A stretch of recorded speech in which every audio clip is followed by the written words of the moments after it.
and welcome to USTC360. I'm Dilbar Shatterson, and our team couldn't imagine a better way than to celebrate Tzu Chi USA's 25th anniversary than by bringing you here to San Dimas, California. It's the headquarters of all 9 Tzu Chi chapters, and today I'll take you on a brief tour of the city, the campus, and introduce you to some of the people that have made these mountains here their home. So as we celebrate the new year, join me as we celebrate 25 years of Tzu Chi in the United States.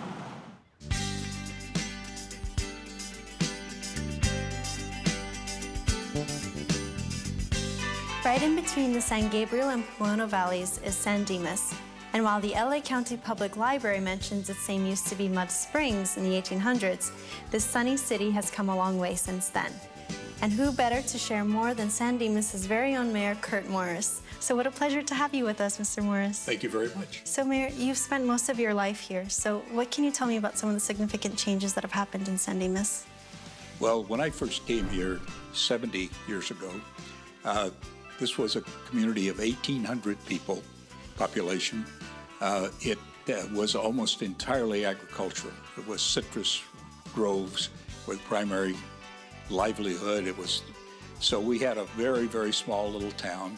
Now there are no more citrus groves. We have about 35,000 people, and we're still fairly rural because we have the mountains to the north, and we have the Benelli Park, and we have the canyon area where the Tzu Chi Foundation is located that are very rural. So we've maintained a lot of that, but we have accommodated a lot of growth as well. And so, because there's been significant growth, how do you feel the city has been able to accommodate that? Well, we have used, I think, very good planning for residential planning.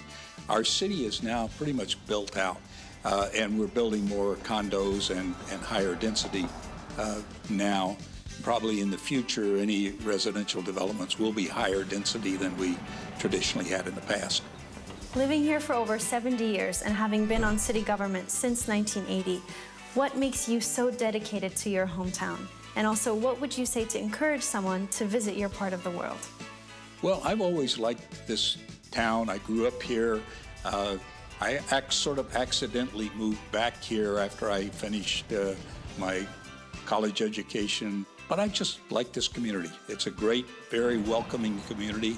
I owe a lot to a lot of people who helped me in innumerable ways as I grew up, and I think it's a privilege to be able to try to help other people. Let's talk about the Tzu Chi Foundation's headquarters here in San Dimas. What's your relationship like with them? Oh, very good, very good. I think it was a good fortune for San Dimas for them to choose the location of the old Voorhees Boys School, and it was a perfect fit for a great location. The classic old buildings and everything that they've restored and brought back to life, and a great organization. We've had a very good relationship with them. You mentioned good fortune. So how do you feel about an organization with foreign roots planting its headquarters here? Activities that we have in the community, they're almost always represented here in some way. I have attended some of their events on their campus. I'm very impressed with an organization that has the tremendous breadth that they have, which is totally serving people. That's a wonderful organization. And all of the people that I've met who have been affiliated with Tzu Chi really exemplify that. Well, thank you very much for sharing that with us, Mayor. You're welcome. So now let's go take a look at the campus itself.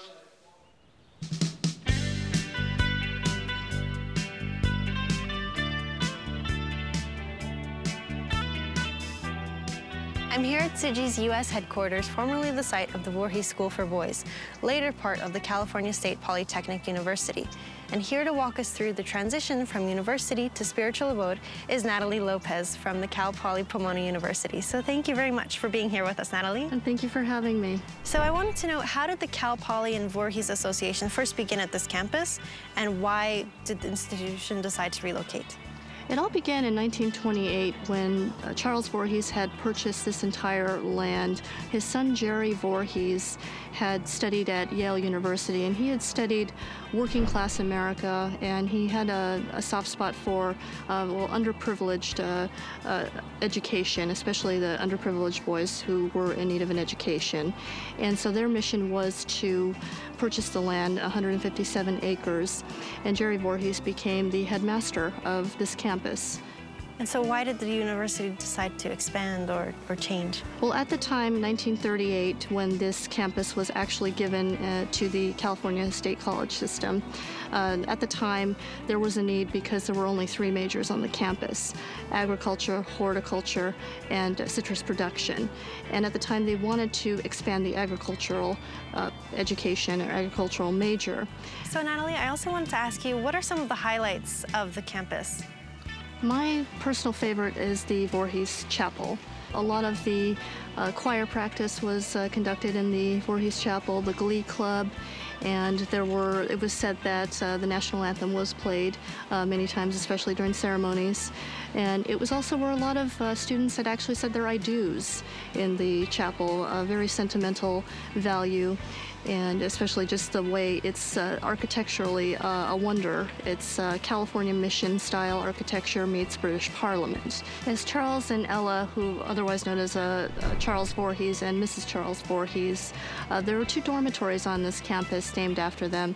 The Aunt Nell Dormitory, also called On Nell, the dormitory where some of the students were residing, as well as Uncle Charlie, because again, these were underprivileged students, and a lot of them didn't have the fatherly or motherly figures, so they actually saw them as motherly and fatherly figures. So in the sale of a property so large, what are some of the major fears in switching hands? As an archivist, librarian, and historian, I would have to say protecting the history and the mission of our original founding fathers, and continuing that tradition of protecting these valuable architectural, historically valuable, true to the Voorhees School for Boys. I would have to say definitely maintaining the integrity of the property.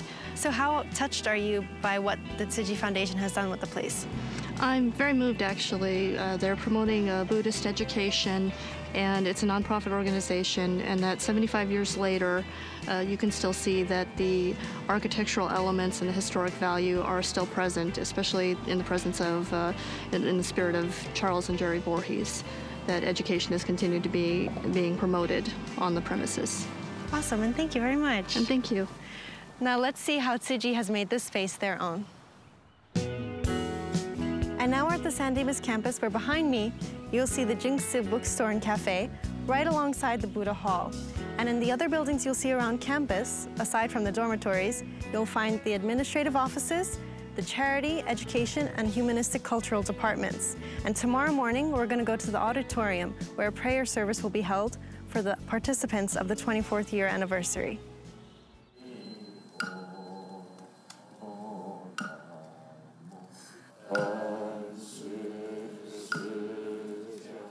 We're here now on the campus lot, and it's just past 5 a.m., and it's a little above 40 degrees Fahrenheit.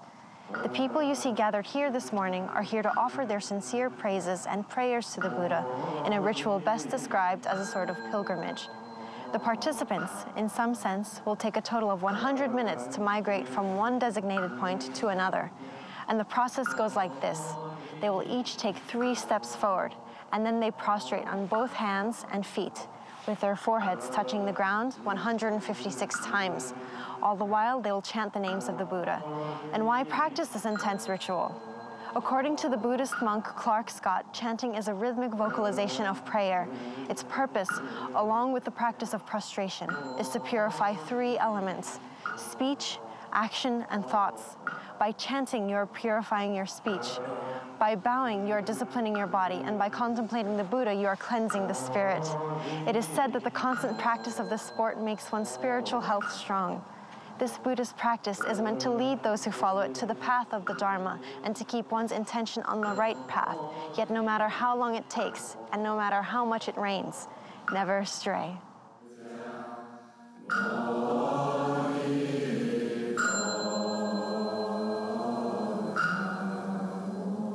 As you saw, there's a big crowd here at headquarters this week. They've all been housed in the dormitories on campus and will be following a tightly packed 3-day schedule. The crowd includes volunteers from all over the U.S., ranging from the Atlantic coast to the Pacific one, and they're gathered here to partake in the year-end festivities. They include lectures with volunteers who will share their experiences with peers. The goal? To share the universal spirit of Tzu Chi through local examples, one of whom we will meet later. But first, let's meet with the CEO of Tzu Chi USA to learn more about the annual camp and about Tzu Chi's transition into the digital age.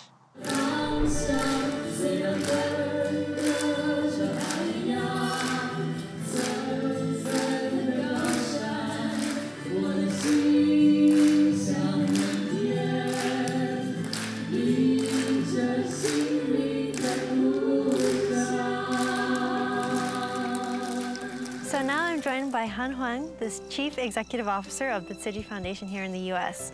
谢谢你来上我们的节目. Thank you so much. So I wanted to know, what's the purpose of the 24th annual year-end gathering, and why do it here in San Dimas? I think for all the anniversaries, we would like to invite all the Tzu Chi volunteers to come back home. You know, this is a headquarters for the Tzu Chi in the United States. However, it's also a spiritual home for everybody. So not just for this year, I think we would like to do it every year and keep it a tradition. And so, do you feel like it's a challenge for many of the volunteers who come from so many far parts of the States? Yes.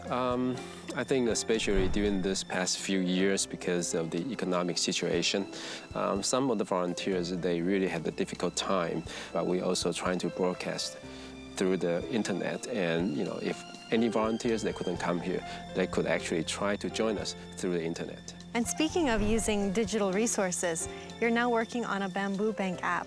Yes. So what can you tell me about that? Yeah, I think we thought about that idea maybe a year or 2 years ago. You know, I think bamboo in Tzu Chi is a very important symbol, and because that's how it started about 48 years ago, and come to this kind of electronic era. So I do believe that on top of the traditional bamboo bank like this or this, doesn't matter, I think it's good to have some kind in your iPhone or Android phone. And, you know, right now there are so many people that actually have that and enjoy it playing it. So we started the program maybe a few months ago and tried to digitize it. Or what are some of your hopes for the app? Okay, we do hope that we could use this kind of digital technology and expand the bamboo spirits, expand the Tzu Chi spirits to as many people as we could. And hopefully there'll be a lot more people that would join us electronically. The idea is very simple. You can set your goal, and you can set the amount that each time you donate. For example, I set the goal now $30, and each time I donate is $1. So once that's set, you can start to play the bamboo now. Each coin here will means $1. Yes. So what you do is you just drag this in here, and it will show you some of the master's words here, the Jingshi aphorism. So after you do that 30 times, so now you reach the goal, right? What happened is this app will take you to a donation page automatically when you reach the goal. And you can now decide to donate it through the internet. And we are going to present it to Master next week. And we will invite her to be the first user to kick off this app for everybody. And so this will be available for international download? Yes. And among different currencies as well? But however, in terms of donation, right now it's only for United States. But you are making the template for everyone else? Yes, exactly. You know, that's not so difficult. Everybody, all the countries could have this template. It also has some of the Tzu Chi introduction, 360, of course. I will tell you something about the Tzu Chi, how Tzu Chi started, how the whole bamboo bank started, because I think this is one of the most important story and most touching story in Tzu Chi. So what are some of the other? Yeah, we also have, see, this is Jingshi aphorism. The background is a nice lotus flower, and these are the master's teaching on top. So does a different aphorism appear every time you insert a new coin? You can go to this Jingshi aphorism, and you can just touch it. So it's a bamboo bank and then some. Yes, and wisdom combined. Right. Yeah. Well, thank you very much for showing that. And thank congratulations. You so much. Yes, Good luck with launching the app next year. Thank you so much. And now let's turn to Colin Legerton, who is the editor of Tzu Chi USA, to see how he is trying to reach a broader audience too. And now I'm joined by Colin Legerton, the man who runs the show here at the Tzu Chi USA Journal, to learn a little bit about what he does for the publication. So thank you very much, Colin, for joining us. Thank you, Dilbar, for having me. Oh, it's my pleasure. So what can you tell me about what you do here as senior editor? Well, a large part of what I do is putting together the Tzu Chi USA Journal every 3 months. And as an editor, I'm also able to get involved in a lot of different projects, especially things that are in English. So what kind of content do you usually like to publish in doing the journal? Well, in the journal, we really try to show all of Tzu Chi's 4 missions and really share a lot of volunteer stories and sometimes stories from care recipients and people from other organizations who work with Tzu Chi who are willing to tell us about what they do and what they gain from their involvement with Tzu Chi projects. So what are some of the major challenges that you face in putting, let's say, the average issue together?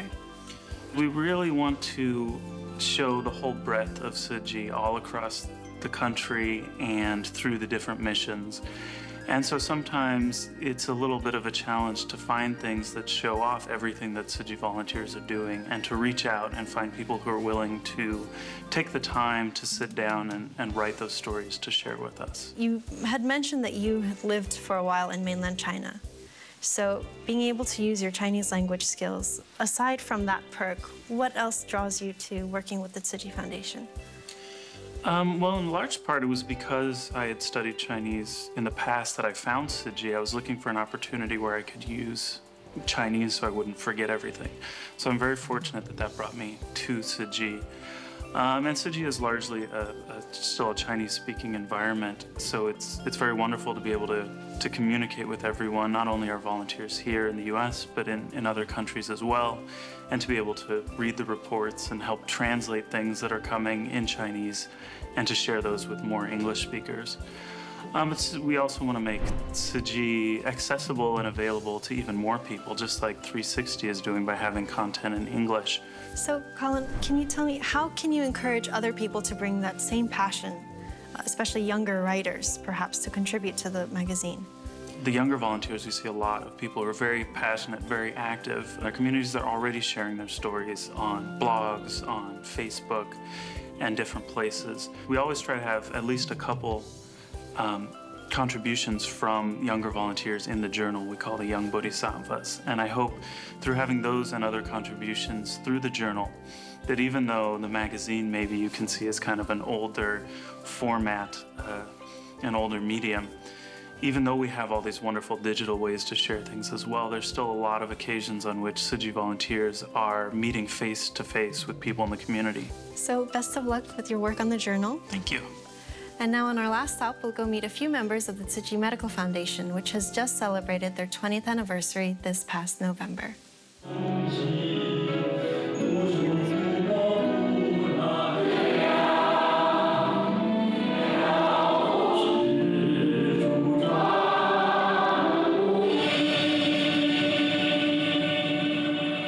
Thank you, everybody. And I think this is a great time for me to say thank you to all the support, all the volunteers, professional volunteers, Tzu Chi volunteers, and all the foundations and organizations that are out there that have been helping Tzu Chi for 20 years.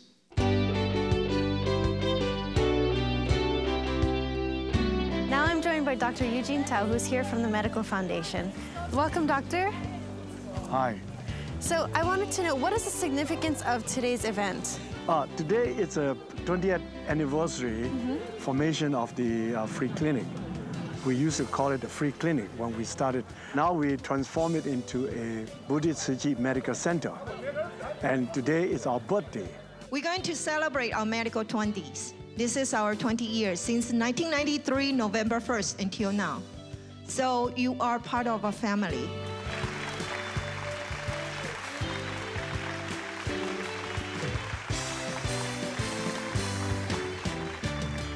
I thank all you Tai Chi clinics that go out and serve us that are low income and we can't afford.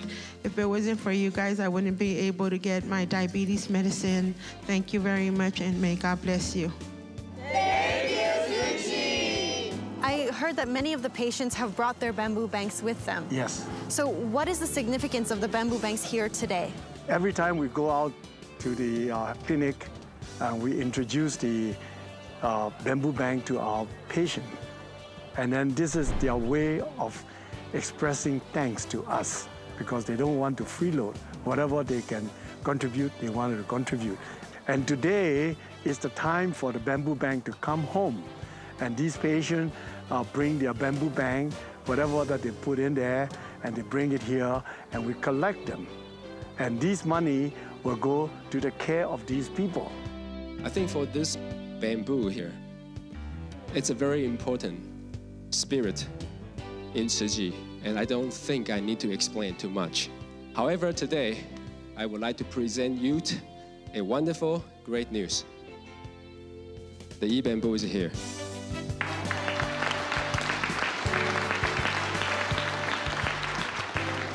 So what do you feel are some of the major accomplishments of the Medical Foundation? Well, we have seen a lot of patients in the last 20 years. And when we started it, we saw a lot of Taiwanese people. And at that time, people who has no insurance, who has no job. And now, I think we almost have a 50-50 split between the Chinese and the Hispanic. And on top of that, we have a few blacks that come in for care. And then also quite a number of white European people that came in. I think we have accumulated over maybe 270-some patients in our clinic with diabetes. And also, we started a program called Walk with the Doctor. And this is to invite anybody. Well, aside from the physical fitness, what would you say are some of the major challenges of the Medical Foundation? Number one is, of course, money. Because we are taking care of a lot of people. Number two is probably expansion, because the clinic is getting too small now. We're taking care of a lot of pediatric patients now. And also recently we expanded our service to ophthalmology and optometry. Well, I hope the happiness continues for you, Doctor, and thanks for sharing about this event. Thank you. And this concludes the 20th anniversary celebration of the Medical Foundation. I'd like to thank all of our guests in this episode for giving us a glimpse of the San Dimas headquarters. And likewise, 360 will have some new and exciting beginnings to share with you this year. Stay tuned for the months to come as we take you on a tour of the 8 remaining chapters of the Tzu Chi Foundation in the USA, with our next stop in my turf, New York. I'm Dilbar Shatterson. Thanks for joining me, and I'll see you soon.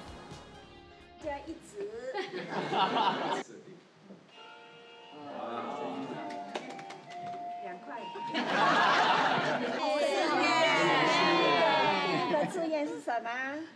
众生皆是愿度。再来一个六度万行。